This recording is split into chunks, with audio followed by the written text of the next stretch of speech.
Let's go. This is the JMG Live Music Lounge Podcast with Jacquari Harris. Interviews with music artists and special guests from around the world. What's going on, everybody? This is Neo. What's up? This is Afrojack. And you are checking out the JMG Live Music Lounge. Keep it locked right here, y'all. Peace and love. This is the JMG Live Music Lounge Podcast with Jacquari Harris.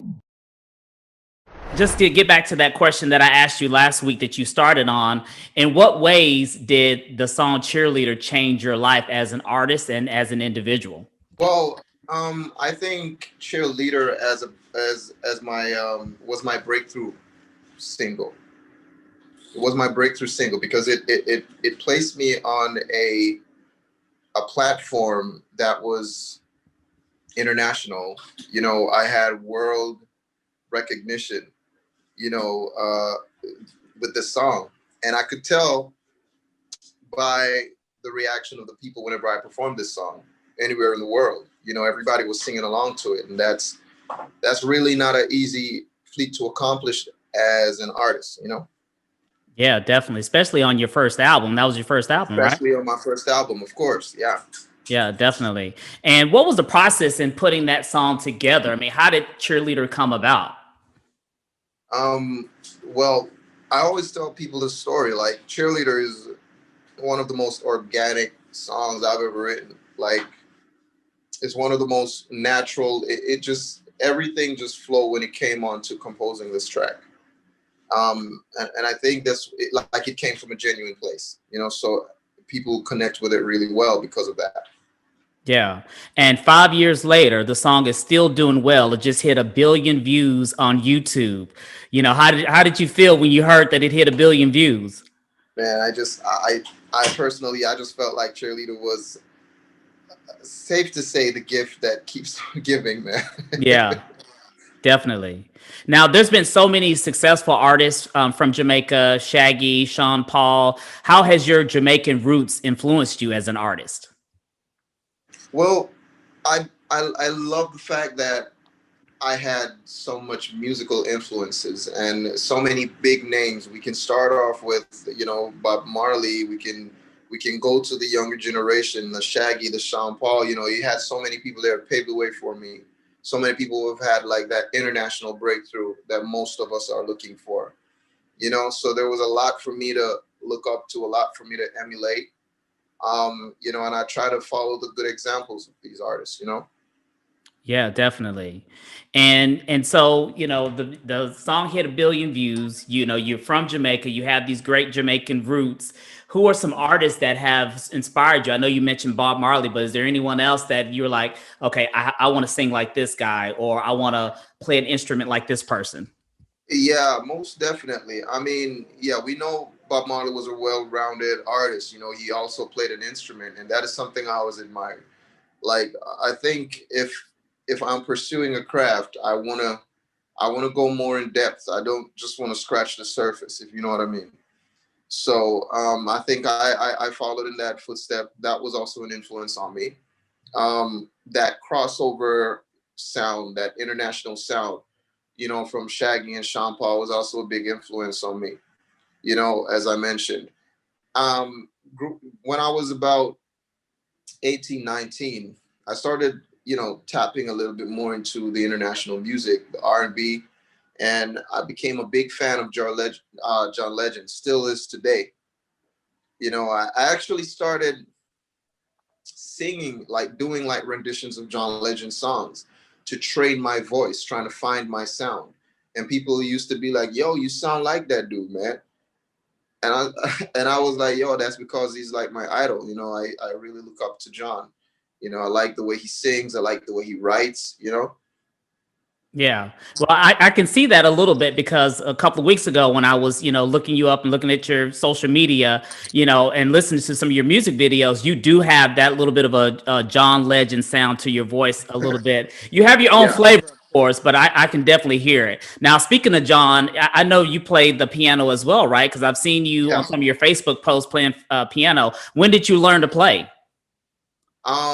This came about sometime in 2012, 2013, when I first put out Cheerleader.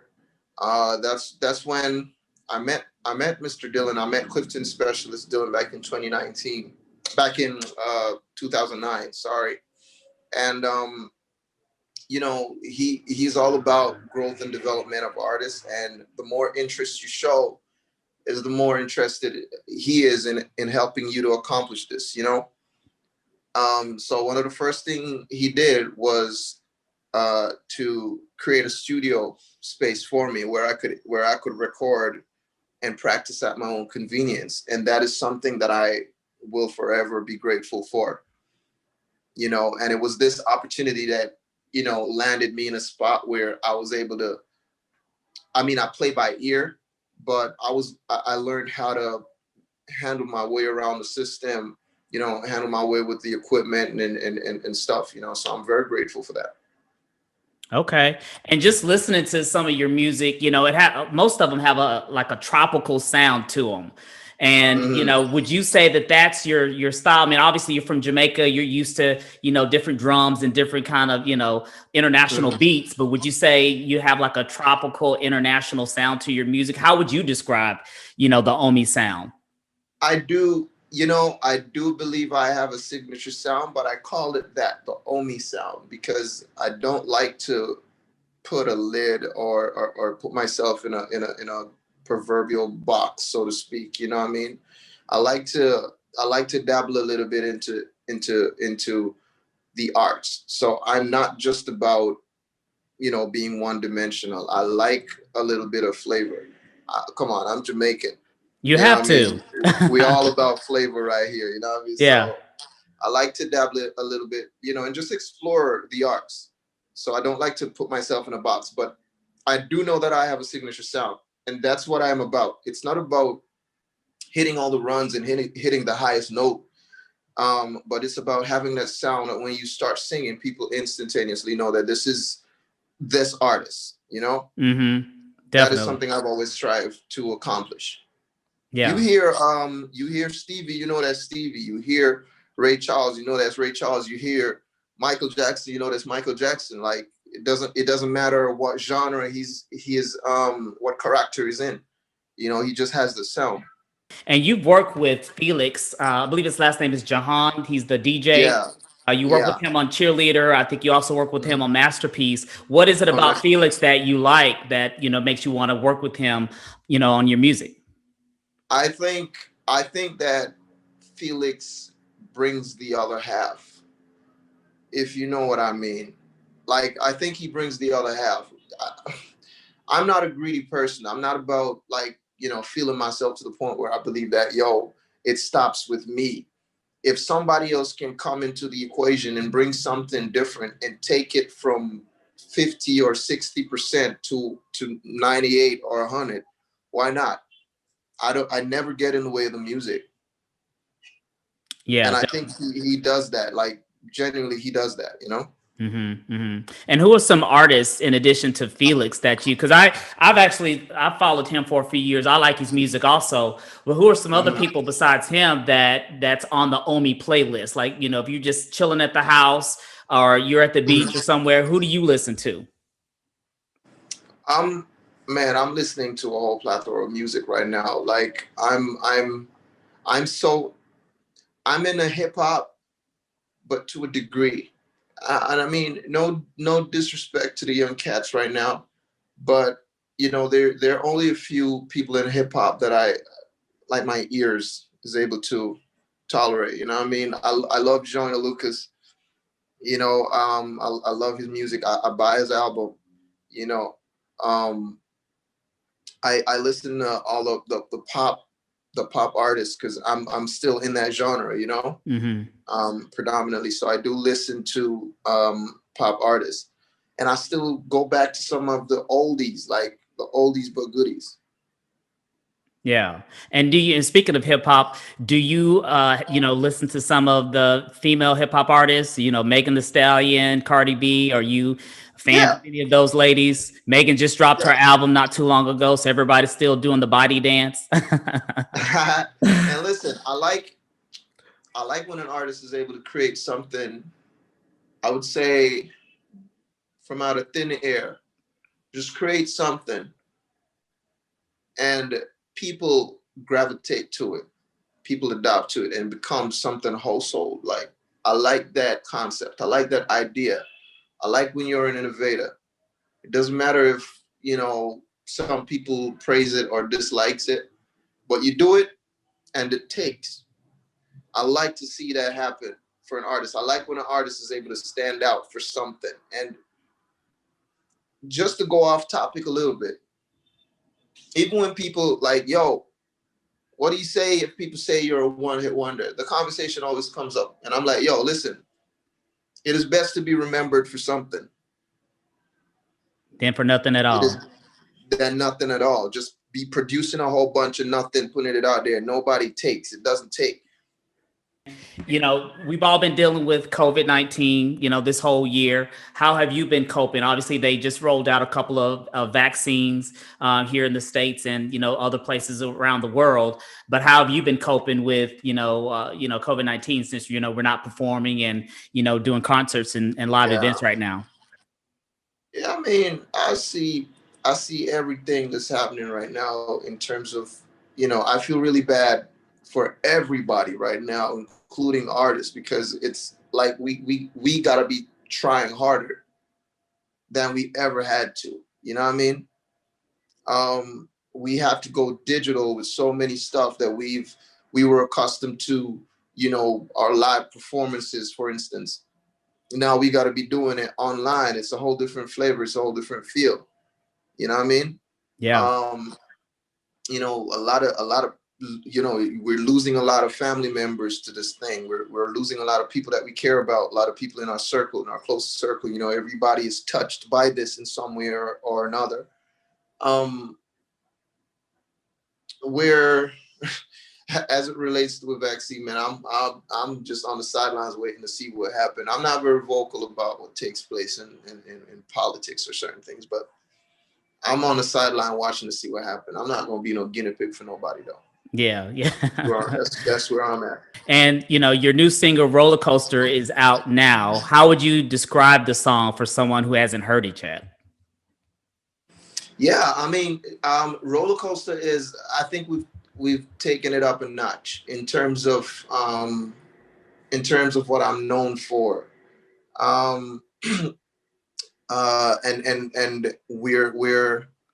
we're coming out with another single. We're coming out with another single as well, which I think is going to take it up even further.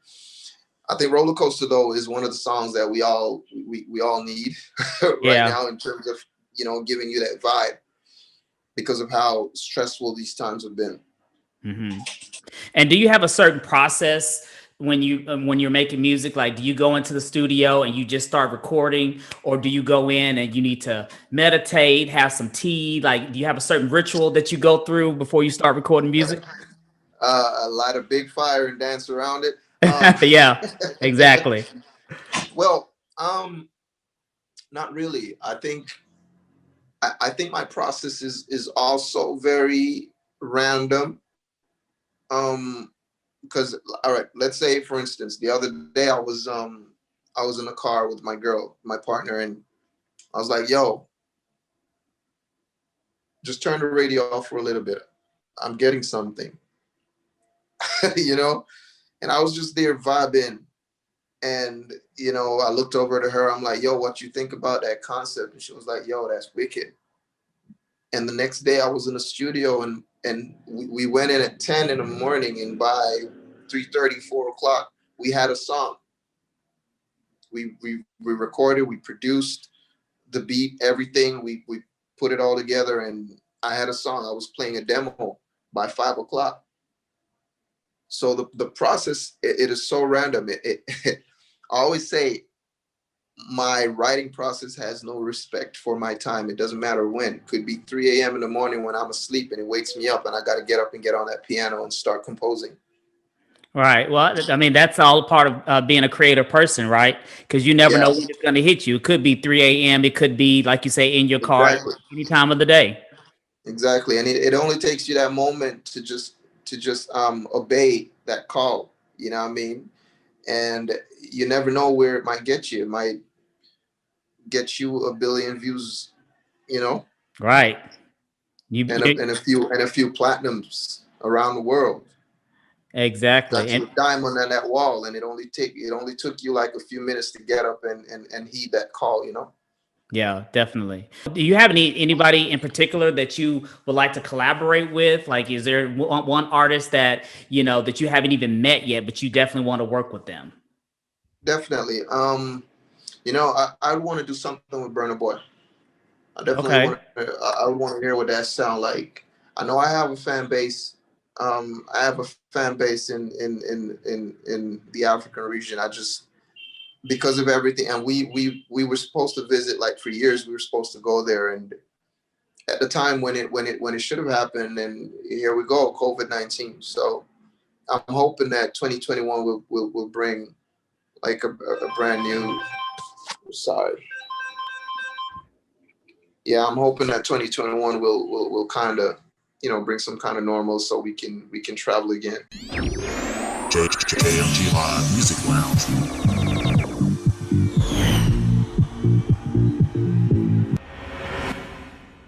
Subscribe to the JMG Live Music Lounge on YouTube and be